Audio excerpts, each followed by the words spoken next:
Hey y'all, so my name is Morgan and I'm going to answer the questions for Module 7.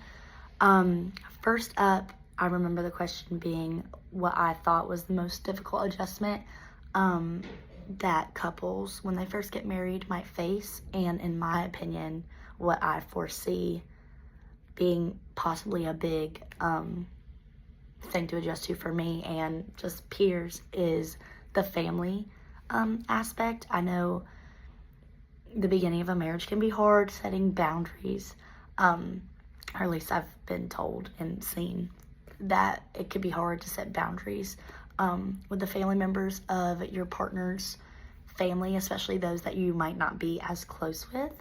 I know a lot of girls especially have like in-law, specifically mother-in-law, just difficulties, and I don't know, of course, I think it varies case by case, but I think that was the adjustment that stuck out most to me that I wanted to highlight.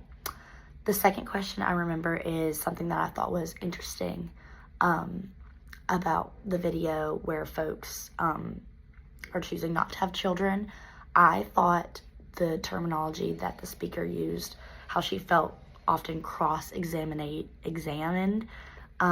by her peers, her family members, her doctor, was a very interesting use of words, because I know, as someone who does want to have kids, I've never ever had to be in a situation where I felt like I had to justify my decision.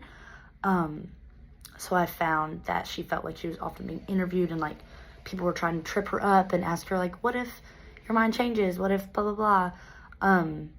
That was a really interesting tidbit, and I've never thought of that, because I know personally I've never ever had to justify myself in my answer. People are always like, oh sweet, how many kids do you want, or whatever. So yeah. And in terms of sterilization age, I personally don't believe there should be like a age where healthcare professionals can say yes or no. I mean, I think if that is truly what you want, that's truly what you want, and you're gonna do that. Same with everything else. You're gonna find a way to do that. So I don't really believe in a specific age. If I had to like myself say something, it would be probably maybe 25, 30. I mean, I don't know. And then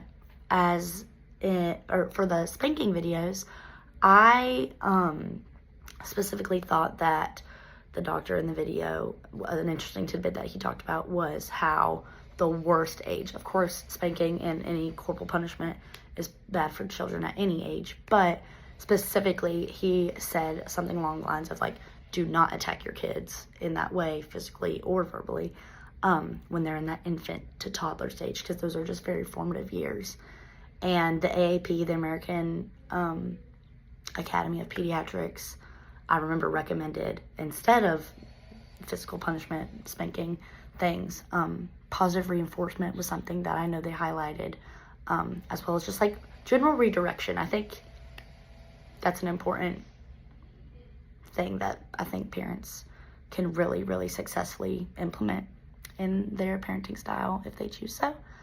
And then the reason from the textbook for me that most aligns with why I want to have children is just like the extension of family, and like looking towards the future. I know my parents have, I don't have kids. My parents have really enjoyed having children and have loved to see us grow and do our own thing. So I'm really looking forward to that in the future. And that's my reason. I just want to extend the family, and I have a lot of love. So I think giving it to children and raising them properly and doing the best I can with someone I love is wonderful, and what I want my life to be about. Thank you.